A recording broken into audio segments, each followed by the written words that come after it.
Okay, today class is for the conservation of probability.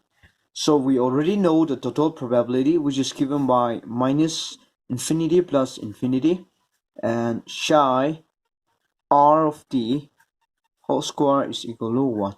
So we know that the total probability is equal to 1, which also means 100%. So the probability of finding the particle from the integral minus infinity to plus infinity is 1, which means it is 100%.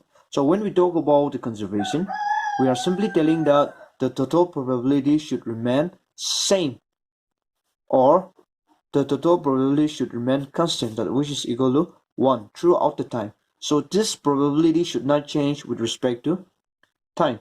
In other words, if you partially differentiate this total integral probability,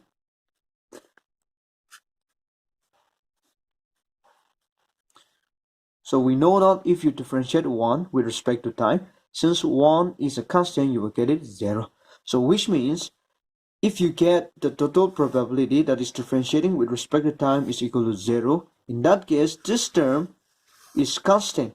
That's why when you differentiate a constant with respect to time, you will get it 0. So we need to prove that this total probability does not change with time. It always remains the same. Now for that, we need to consider the condition that if the particle does not decay, so this is first point, or disappear in some other way. In other words, just take an example that there is a box and here there is a particle, but if this particle is decay,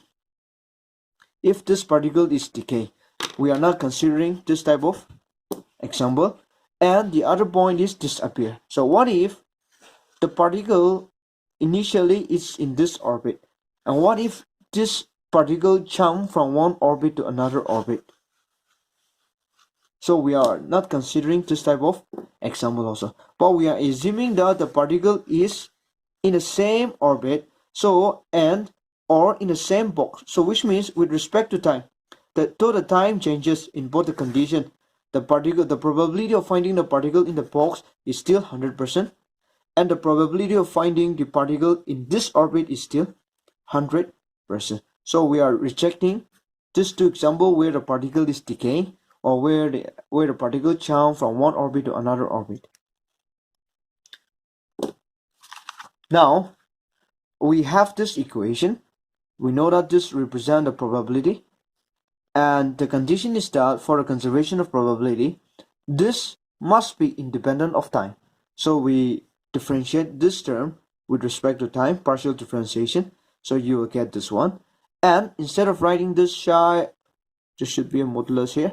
Instead of writing this term, it is being replaced by rho RD. So rho RD is nothing but psi modulus of psi RD modulus of whole square. Okay, so this is your equation 1. So what happens is that we are going to consider time-dependent three-dimensional Schrodinger equation for a particle moving in a force field. So in this condition, we are taking an example of a three-dimensional Schrodinger equation, which is time-dependent, and there is also an external force. So this external force is given by this F, all right, and is given by this one.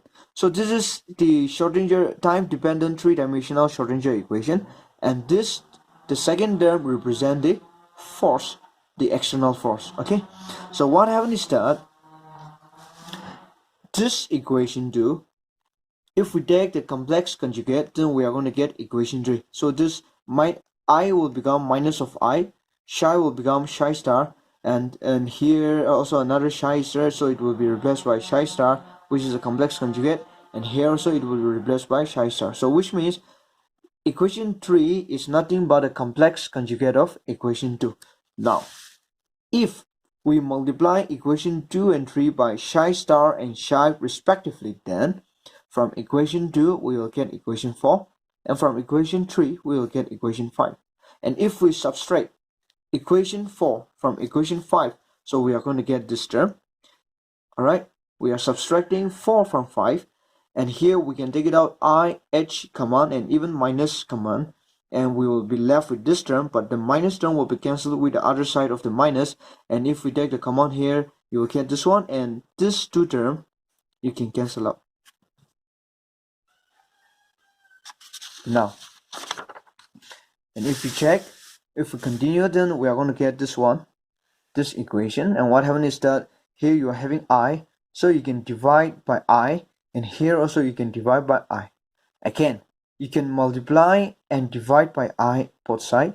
So what happened is that this I and I will be I square. So I square is nothing but minus 1.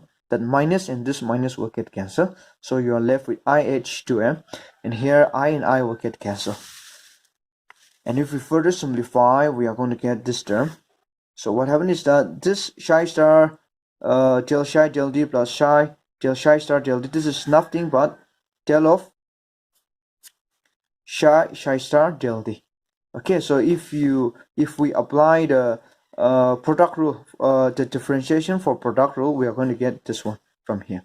And this term can also be replaced by this term. Okay, and if we further simplify this term, we are going to get this one. These are simple simplification.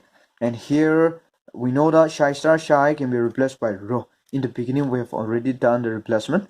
And here, the whole thing we can replace by divergence of J. And J is nothing but this one.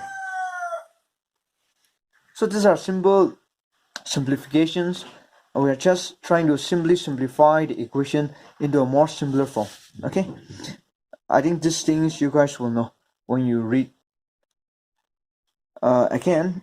So now we are getting this J, and now we are going to differentiate. So equation 6 is important for us because here we are having the rho term, which is your total probability term, and here you are getting another term, and which is equal to 0. And our duty is to prove that this term is equal to 0.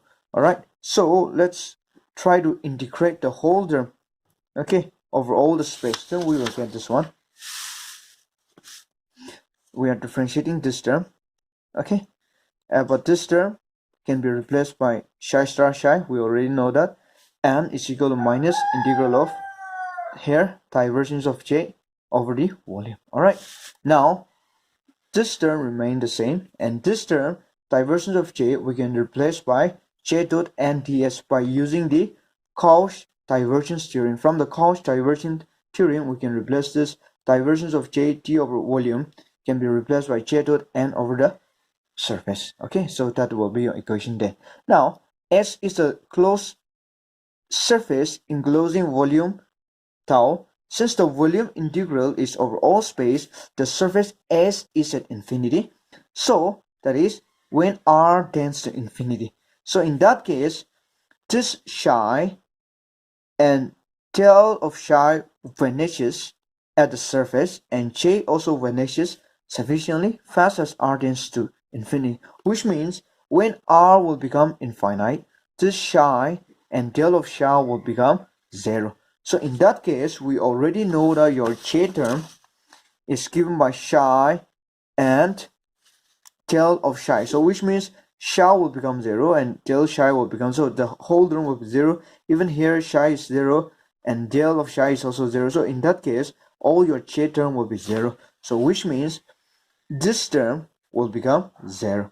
So you are left with, from equation 10, if this term is 0, the left hand side, that is del of del d integral rho t tau is equal to 0. But this is nothing but your total probability. So which means when we try to differentiate the total probability with respect to time, we are getting 0, which means the total probability is not changing with time. So in that case, we can say that the total probability is conserved.